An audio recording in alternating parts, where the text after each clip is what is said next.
के पास गर्मी के सीजन में वीकली 14,158 फ्लाइट्स की मंजूरी थी, लेकिन 26 अक्टूबर से लागू हुए विंटर शेड्यूल में इंडिगो की वीकली फ्लाइट्स की संख्या बढ़कर 15,014 हो गई। डीजीसीए की शुरुआती जांच के मुताबिक इसी वजह से नवंबर में इंडिगो की कई फ्लाइट्स कैंसिल हुई, लेकिन दिसंबर का पहला हफ्ता आते आते संकट विकराल हो। हर रोज सैकड़ों फ्लाइट्स रद्द होने लगी, जबकि अगर एयर इंडिया और एयर इंडिया एक्सप्रेस की बात करें तो इन एयरलाइंस की देखिए, इस वक्त धुरंधर फिल्म ने धूम मचाई हुई। धुरंधर फिल्म ने आते ही ऐसा धमाका किया है कि 5 दिन में 200 करोड़ रुपए छाप दिए हैं उसने। लेकिन धुरंधर के इस धमाके के बीच एक इकोसिस्टम भाई साहब सुलग रहा है।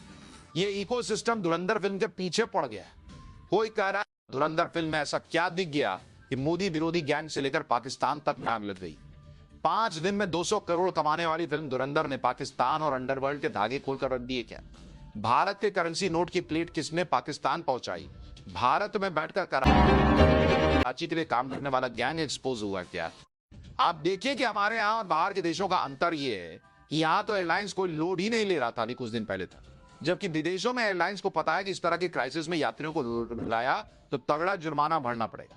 जैसे आप देखिए कि यूरोपियन यूनियन में 30,000 से 70,000 रुपए प्रति व्यक्ति हर्जाना देना पड़ता है। इसके साथ ही यात्रियों के लिए होटल और खाने का इंतजाम करना होता है। अमेरिका में फ्लाइट कैंसिल होने पर टिकट के पैसे रिफंड करने होते हैं, होटल का इंतजाम करना होता है और भविष्य की यात्राओं के लिए कई तरह के कूपन्स देने पड़ते हैं। भारत में फ्लाइट कैंसिल होने पर किसी तरह का कोई हर्जाना नहीं मिलता, रिफंड भी आधा अधूरा मिलता है। होटल और खाना देने से भी एयरलाइंस बहाना बनाकर बचने के रास्ते ढूंढती है। यानी अमेरिका यूरोप में फ्लाइट्स में देरी या कैंसिलेशन एयरलाइंस को बहुत महंगा पड़ता है, जबकि भारत में तो एयरलाइन कोई भी क्राइसिस आए या ना आए, इसमें इनकी चांदी ही चांदी होती है, क्योंकि ना तो कोई पेनल्टी है ना यात्रियों के लिए विकल्प। बंगाल में हिंदू एकजुट हुआ और मुस्लिम वोटों में तो फूट अगर पड़ गई तो ममता बनर्जी के लिए अपना किला बचाना बहुत बड़ी चुनौती बन जाएगी। ममता बनर्जी की पॉलिटिक्स पर नई आफत यह है कि बंगाल में बाबरी मस्जिद बनवाने का ऐलान करने वाले हुमायूं कबीर ने बंगाल विधानसभा चुनाव से पहले पूरी प्लानिंग कर ली। हुमायूं कबीर की प्लानिंग बंगाल में 3 बड़ी मस्जिद बनाने की, इसमें से एक मस्जिद की नींव 6 दिसंबर को रख दी गई है, जो अयोध्या वाली बाबरी मस्जिद की तरह ही बनाई जाएगी। इन मस्जिदों को बनाने के लिए जनता से चंदा लिया जा रहा है। आप ये तस्वीरें देखिए, बाबरी मस्जिद के लिए जो चंदा मिल रहा है उसे गिना जा रहा है और हुमायूं कबीर का कहना है कि मस्जिद के निर्माण में एक भी सरकारी पैसा नहीं लगेगा। जनता से मांग कर मस्जिद बनाएंगे और पैसा इकट्ठा करने के लिए हुमायूं कबीर पूरे बंगाल के मुसलमानों से अपील कर रहे हैं।